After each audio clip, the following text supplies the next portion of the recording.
You probably touch your face 16 times an hour. Here's how to stop. Touching your face can significantly increase the risk of infection with flu or cold viruses and the new coronavirus. Your eyes and mouth are areas where viruses can easily enter your body. Studies have found that people touch their faces more than 16 times in an hour. We touch our faces so often that the odds of recontaminating our hands between washings are extremely high. Experts say wearing gloves can help you break the habit of frequently touching your face. All data and statistics are based on publicly available data at the time of publication. Some information may be out of date.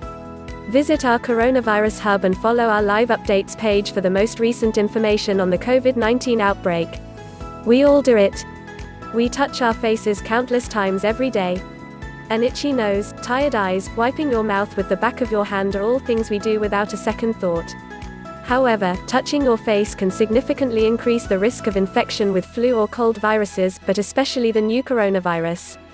Your mouth and eyes are areas where viruses can enter the body most easily, and all it takes is touching them with a finger already carrying an infection.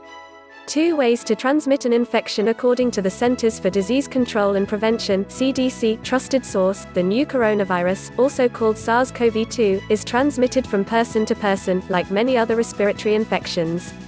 This includes by respiratory droplets produced when someone sneezes and inhaled into the lungs of others, and by touching a virus-contaminated surface and using that hand to touch your eyes or mouth. While we can easily avoid being around someone who's obviously sick, or take precautions against airborne viruses using a mask, avoiding the virus when it's on a surface is almost impossible.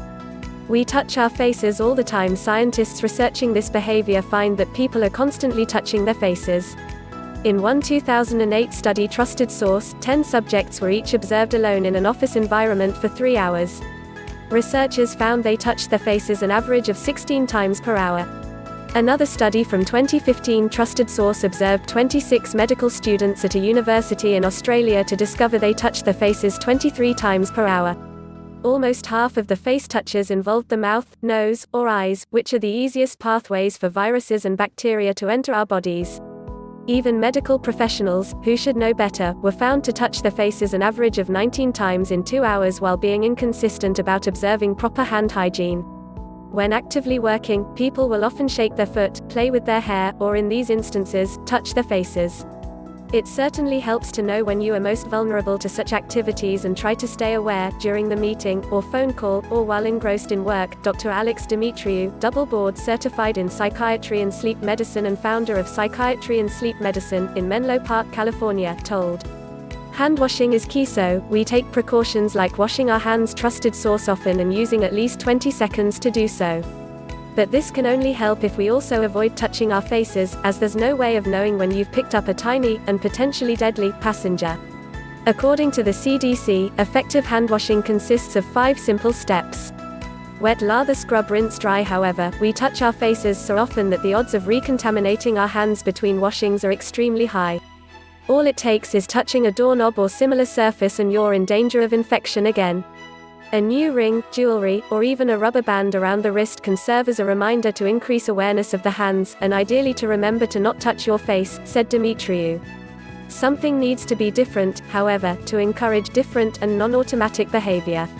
It's a habit you can break. Zachary Sikora, PsyD, a clinical psychologist at Northwestern Medicine Huntley Hospital in Huntley, Illinois, offered the following tips to avoid touching your face during the coronavirus outbreak.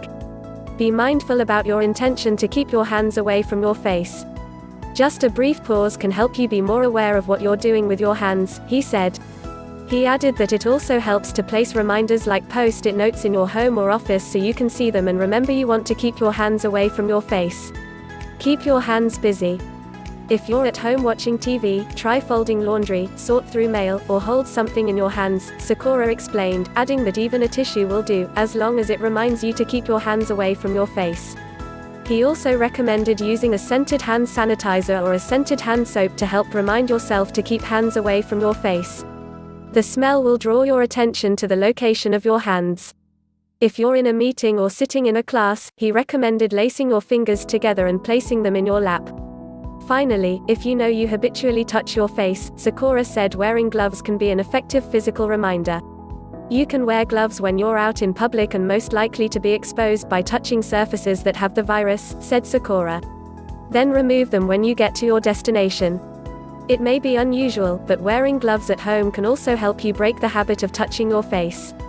The bottom line: your eyes, nose, and mouth are the easiest paths for a virus like SARS-CoV-2 to enter the body. All it takes is touching these areas with your hands after you've come in contact with the disease on a surface you touched. No matter how frequently you wash your hands, it's not often enough to prevent passing an infection into your system. The best preventive measure is to avoid touching your face as much as possible. Experts say that using some simple methods will help you break this habit. These include using scented hand soap or sanitizer to increase awareness of where your hands are and keeping your hands in your lap during meetings.